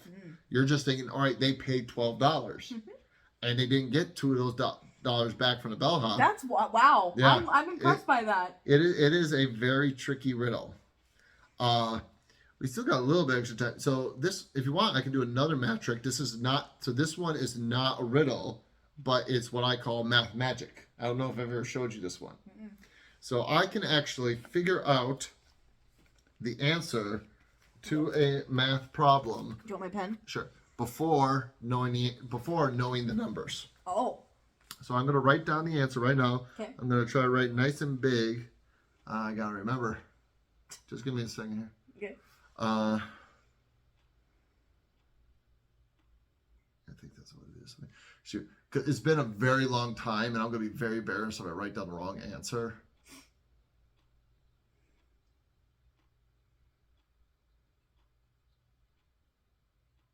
Yes. Okay. Am I supposed to look at it or no? No. Okay. You don't get to see the answer yet. I don't get to see it. But I'm sorry, I'm now very super paranoid because it's like I'm being recorded doing this. And Yeah, so you're putting yourself on the spot there, hey.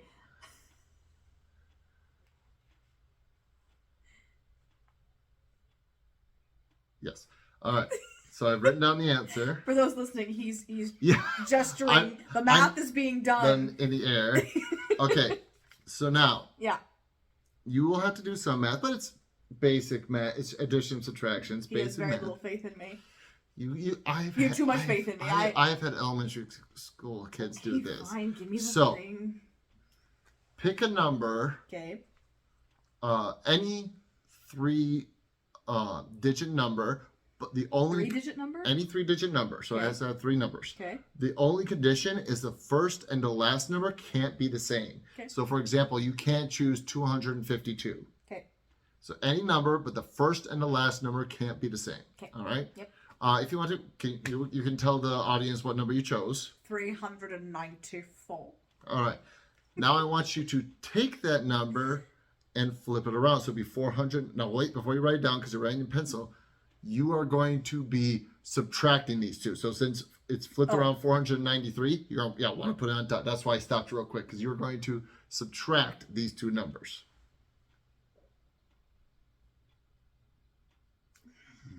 Can I have a calculator?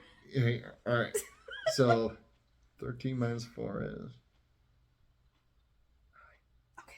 Like I said, I can't Okay. do it. So that's, so you can't do that, so you got to borrow. that's 18, right? Yep. Or 17. No, it'll be It's 18. 18? Yep. Okay. All right.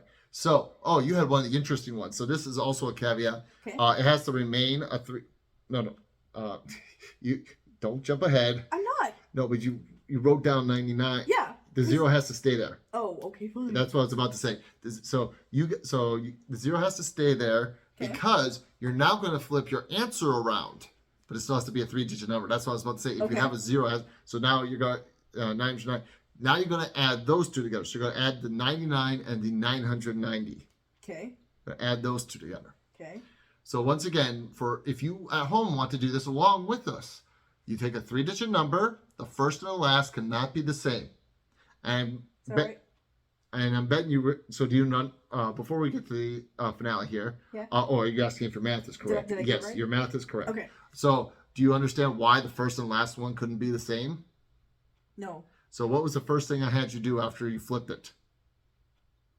Subtracted. So if the first and last number are the same and you flip it, it's the same number. You'll get 0. I see. Fun fact: I learned this trick in a magic book when I was a kid because I was really into magic as a kid, and that stipulation wasn't in the instructions in the magic book. So I outsmarted the magic book. Oopsie. But yeah, so that's right. Yes, you did your math right. That So, one. no, hold on. I'm Okay. going to walk through it again because I kind of rushed through it. So, just to make sure if people want to do this at home, you take a 3-digit number. First and last one cannot be the same. You take that number and flip it around. Then you subtract those two numbers. You take your answer, which is also a 3-digit number. If you got 99, you keep the 0 in front. You take that number, flip it around. You take the answer and the flip answer and add those two together.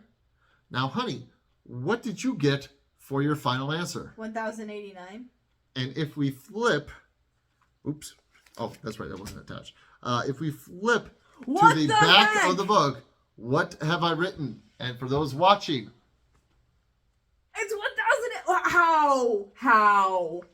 No. so the short answer is, as long as you follow those directions, It'll always be that it number? will always be that number. And I actually got bored one time and decided to figure this out algebraically. Oh my god. And basically, the key aspect of why it ends up this way Yeah. is because when you flip that number around, so like when you flip that number around, the middle number stays the same. Yeah. So you will always have to borrow.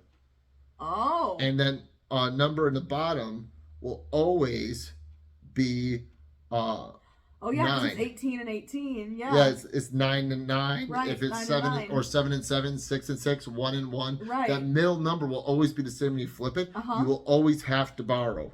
Yeah. And like I figured this out because like, basically what I did is I did it algebraically. I said take any number with digits A, B, C where A and C are not equal. Mhm. And I was like, all right, and then you flip it around. Well, since it doesn't matter which is which, I was like, okay, we're gonna make A, B, C be the larger number. Because like one of the numbers has to be bigger. Mhm. And it's like if you start with A, B, C, which is the bigger number, and you flip it and you got the smaller number. Well, if you start with the small number, flip it, it's going to be the same either way, no matter which one you started with. Because if you start with 132, or you start out with 231, it doesn't matter. Your math problem will be the same because you flip them. But anyways, so A will be smaller than C because if A is bigger than C, then it's not the bigger number, right? Because you got A, B, C, and CBA. And since CBA is on the bottom, that means it's the smaller number, so that means A is bigger than C. And so then I did the algebra of figuring that out, and then figured this out, and I did all the algebra. And once all the algebra was done, I had the answer of 1,089. So like I don't remember anymore. I probably could do it if I wanted to again. I can't. I don't have the proof I made memorized, but I did do the math in it, being like, okay, so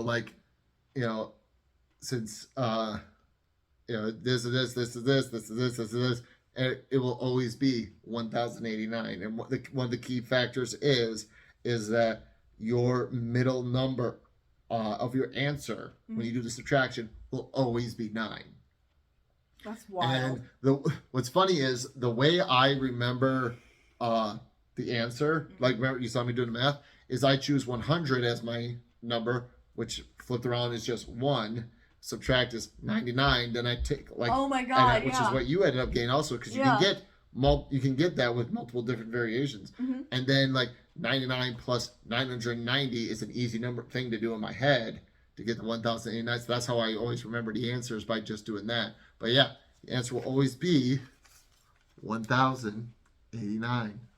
Witchcraft. I loved doing this as a substitute. I did this all the time. I bet you did. And the most frustrating part was having to go through, because I would tell the whole class to do it. Eventually I stopped doing that, and I would have a kid come up front and do it on the board so that we could be, because every time I did that, one kid would be like, I didn't get that answer, and I walk over. You made a mistake in your math. This is supposed to be this. There was always at least one kid that made a mistake in the math, which I didn't like doing, because so I always said, so what I ended up doing, instead of having everybody in the class do it, I would have one volunteer. I would write my answer on the board and then cover it up with something. And I have a volunteer. I say, I need a volunteer who is confident in their math skills, because I don't want to have someone come up who's not covering their mask skills and feel embarrassed if they make a mistake. Sure. So it's like there's always, once you get, because I only sub third grade and up, and once you get to third grade, there's always one kid in the class that can do this level of math very confidently. Sure. I'm not that kid. In case you're wondering. No, you did it fine. You just, were, I still count on my fingers like a child. Like, I can do math. I just can't. I can't. Like I said, all you have to be able to do is subtract and add 3-digit numbers. So it's not like which I can, but again, it's like I need to literally like count. Like if I hadn't had you there, I would have been like, okay, so how many numbers does it take to get to 13? Like I literally can't do it. Like for as visual of a person as I am, I cannot visualize numbers. It's the most frustrating thing on the planet. I literally have to count like a kid because I just can't do it. And like for me, I'm just like 13 minus 4. Oh yeah, that's 9. See, 9, 10, 11, 12, 13. Yes, it is. Like, I can't do it. And then it's like, okay, 18 minus 9. Oh, yeah, that's also 9. Then, 3 minus 3 is pretty easy. And so, you got, I find it funny how you got the one thing where I have to add in the stipulation. If there's if there's a 0, keep it. If there's a 0 in your hundreds place, you have to keep it there. Because I had kids who didn't, like, well, yeah, to be fair, you normally just get rid of it. Yeah, you normally get rid of it. So they just took 99, flipped 99. And they're like, 0. Yeah, and then they're like, oh, I got this number instead. It's like, oh, yeah, because you got rid of your 0. That's why. Okay. Try it again. Yeah. Put the 0 back in. Try it again. But yeah, that is the Mr. Witt math magic trick. Ooh. And I used to do that all the time for kids in math classes. He's so good at math, it's spooky. Like I said, just write down the answer ahead of time. That was fun. Mm-hmm. All right, so we see it's 10 minutes, but so I think we're getting pretty close. Yeah. So now I think we can get into our outro of having other game. Once, like I said, I just felt that was a good time filler because I thought we were going to talk about the microtransactions a little long because usually in the past we've only talked about 2 subjects. Yeah, and it was plenty of time. It got us to, like I said, I like to try to make these around 2-ish hours. It's usually like an hour and a half. Not my videos. Like I showed on the videos, and so about 2 hours every time. Okay.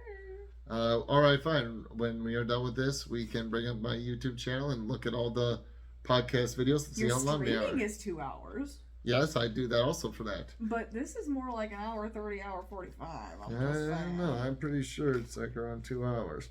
We'll find out who's right at the end. I lost my place here. Oh, here we go. Aha. All right.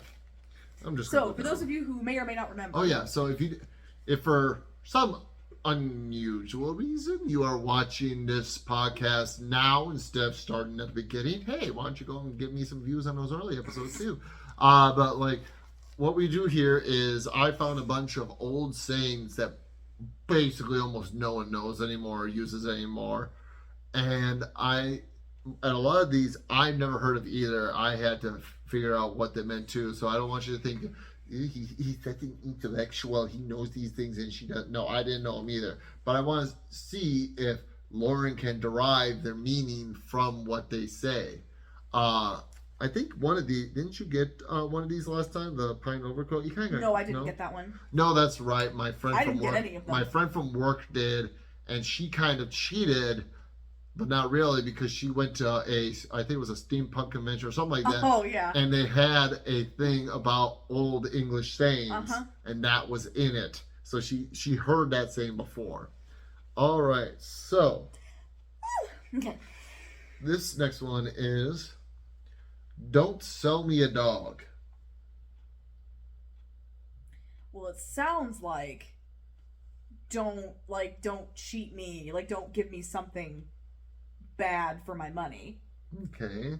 Like don't swindle me, basically. I'm not sure why a dog necessarily would be a bad thing to get swindled with, because quite frankly, I would like to be sold a dog if given the chance. I could also see it being like, don't lie to me. Like don't give me a load of bull, like tell me the truth.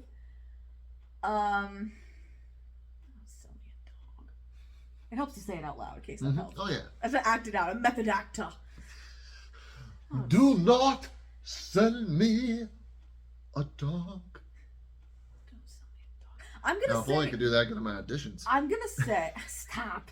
Sorry. I'm gonna say. So for reference, I recently auditioned for a musical, and I am my own worst critic. Like on all my YouTube videos, I'm like, I could have done it so much better, or someone else could have done that so much better. I am my own worst critic, like very harshly, and so I did auditions, which I'll probably find out after this. We're done recording this whether I had a part or not. But like after I was done, I was like, oh, I did so terrible. Everyone else did better, and she's been getting on me because I often joke around about how I do far better acting when I'm not auditioning than I do when I'm auditioning because I'm so nervous auditioning. All right. Do you have any other guesses for your summary? No, I'm gonna go with my. I'm gonna say don't give me crap. Don't tell me tell me the truth. Don't bullshit me. It means don't lie to me. Yes. So like I was gonna give it to you when you said don't swindle me. I'm like okay, you're kind of right there. But then you're like.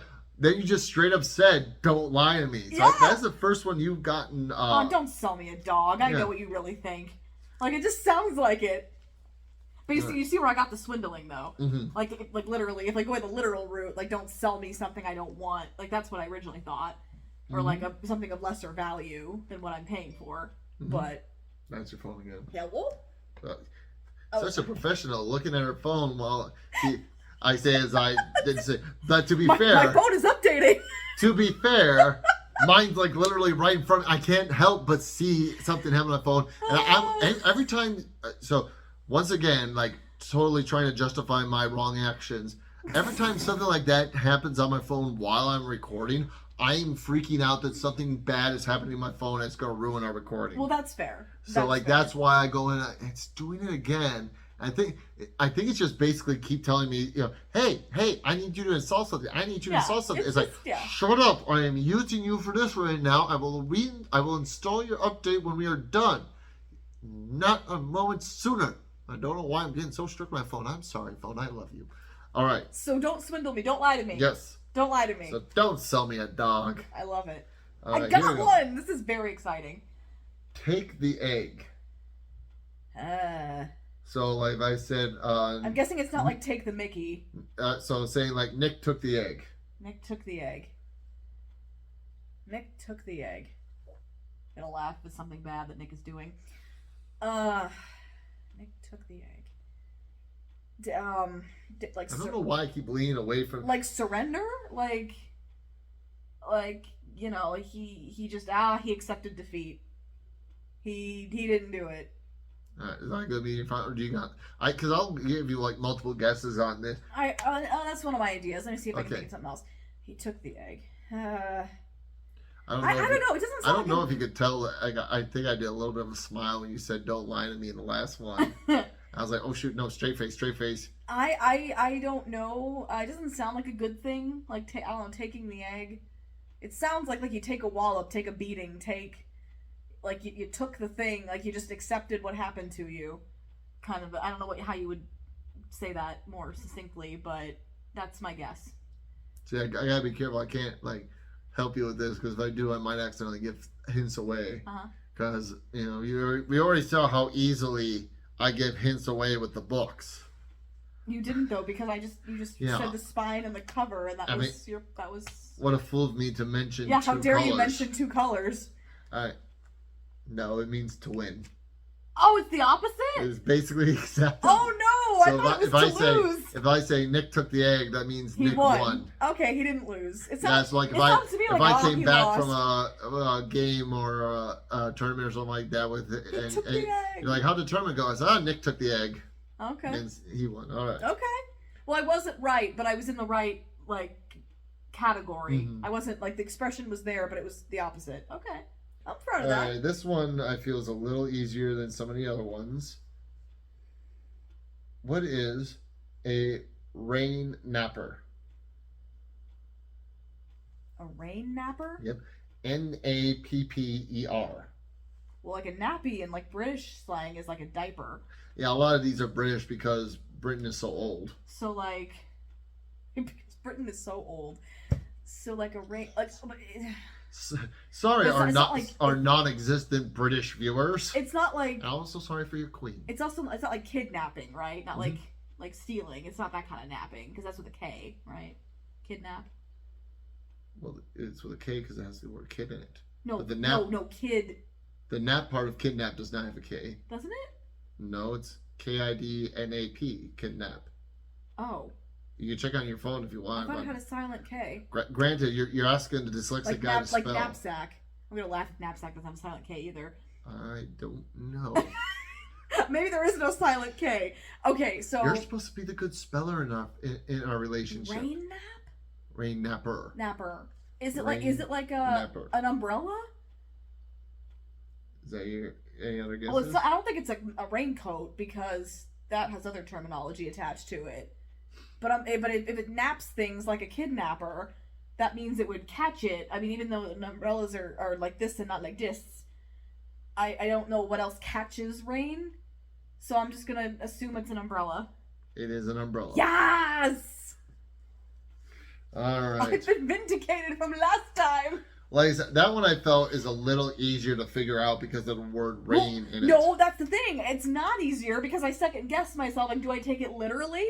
And if I do, maybe I'm right. Maybe I'm completely wrong. I don't think determining whether something is easy or hard, you should count second guessing because, like, if you count second guessing, then nothing would ever be easy because you would always be second guessing yourself. Well, I don't second guess a lot of things. I'm usually very confident. So that was the third one. We'll do one more here. Okay. Is that all of them? Well, no. I got more, but last time we did 4, so I thought doing 4 again would be But do we have enough for another episode? Yes. Okay. Because after I do this one, I'll have 1, 2, 3, 4, 5 left. So, like, next episode, we'll just do all 5, and then... Okay. So, like... I'm just making sure we have enough for another, if we do this again. Mm-hmm. You know what I mean? Mm-hmm. Okay. But, like I said, I think I like, in the future, once we're done with these, to do the Kiss, Marry, Kill of I choose 3 characters. That'll be fun. I think I will choose 3 fictional characters because I don't want to deal weird with... if you don't do that. Choose people... Or historical characters that, like, you know, are long dead, so it's... Like Abraham Lincoln. Yeah, so it doesn't feel weird that you're doing stuff, you know, like saying that you're going to kill somebody that's still alive. Okay, last one. All right, last one. Full as a tick.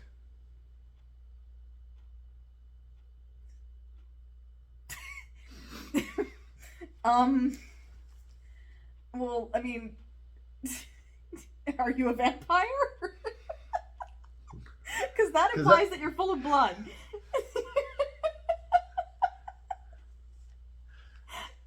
After Cop a Mouse. Yeah. Do you really think that they're that literal that it means you're drinking blood? Well, that's what it sounds like. Full as a tick. Does it mean that you're stuffed? Like you've eaten a whole bunch of food? Do you have any other guesses? What else would it be? I mean, I guess, I don't know. Happy? Like super happy and content? Because, like, cat who eats the canary? Like, full as a tick? Like, you're happy? I don't know. Or you're a vampire. Well, that guy right there, see him? He's sparkling. I bet he's full as a tick. Oh, don't. Vampires do not sparkle. Okay, well, I'm guessing it's not that you're a vampire. I will tell you, I don't like giving you hints to riddles or stuff like this. I'm gonna say you're content and happy. I will state definitively it is not about vampirism. Dang it. Okay, I'm gonna say like you're happy, like you're really content with yourself. You might try to argue with me that you're close with this one, but I'm gonna say you're not. It means being drunk. Oh! Because it's liquid. It's liquid. Ah! Full as, you know, so like okay, you no, drink I'm wrong. Okay, well, I thought, see, in my head, I thought the way you were going to argue this is like, well, some people, when they get really drunk, they're really happy. Yeah, but that's not the same thing. No. You can be a happy drunk, but that's not... Okay, that's clever. That's cute. But you understand, like, there are times when you try to say, well, I'm close, and I just look at you. Well, that's because I'm right, like, and you're ridiculous. I'm like, how in the world are you close? Well, you know, they both end in the E sound. Yeah, Charlie and Rudy are very close. Yeah, exactly. Okay, well that's cute. I like that. All right, so Not there a you go. vampire. I'm very disappointed. So yeah, next time we're out drinking, I'm full as a tick. Wow. That's one that I understand why that went out of style. That's one I think though that I might have heard before. Really? I think I might have heard that one before. Huh. I've never heard that one before. Well, you're not a vampire. No, I am not a vampire. Darn. And you're not a vampire either, are you? If you're a vampire, you have to tell me that's the law. For those of you listening to the podcast, she just looked away suspiciously. I am totally sus. Anyway. You're not supposed to do the weird, goofy stuff until afterwards, so I can use it for the bloopers. Oh no, where's the fun in that? I would. What was the thing that we? Oh yeah. Plug the merch. Yeah. For those of you confused for the last, for those of you listening to the podcast, when I put this up on YouTube, I will often put bloopers at the end, which I don't do for the podcast because a lot of the times the bloopers are something visual that would not make sense on the podcast. Like on the very first blooper was her hitting me with a pillow, and yeah, and so that made it a bloopers where it's just like if I did that on the podcast, it would make no sense whatsoever because you'd be like, "What's going on?" And then like that's why I often try to say, for those listening on the podcast, because if we do something visual, because like I said, we do have one, I would say dedicated podcast listener because so far every one of my podcasts have had one listen to. Hey, we came full circle. Did I mention that at the beginning? Yeah. Oh, wow. Okay. So that seems like a good place to end this. So I would like to, if you're watching this on YouTube, I'd like to thank you for watching. If you are listening to this on Spotify, I'd like to thank you for listening. If you want to catch me on Spotify, it is under the name of the podcast, which is Witty Banter. If you want to catch me on TikTok, YouTube, or Twitch, they are all under the name Invasive Wit with 2 T's. Is there anything else you can think of for the outro? Like that we need to say anything? Am I forgetting anything? Nope. Well, comment, like, share, and subscribe. Yes. So until next time, goodbye and good luck. Bye. All right, I think that went fairly well. Fairly? Well, like we had. What was wrong with it? Well, when I was trying to think of stuff. That was fine. You didn't have any dead air. You were fine. Yeah, that's like. It's the paranoia in me where I know there were pauses, and so it like wasn't that bad. Yeah, in my head those pauses were not huge. I pauses. promise they weren't. I promise. I'm not just bullshitting you. I was listening, and if they now were, I would have. Now I can't use this in the bloopers because you just swore. I swore before. When? I was like, when you don't sell me a dog, I was like, don't bullshit me. There goes our PG rating. Oh well. I'm gonna look through that. What? Don't want to touch it. Should I stop it? Do you want to stop it? I just think I was like, it's too bad this isn't in 3D. Here's some bloopers for you.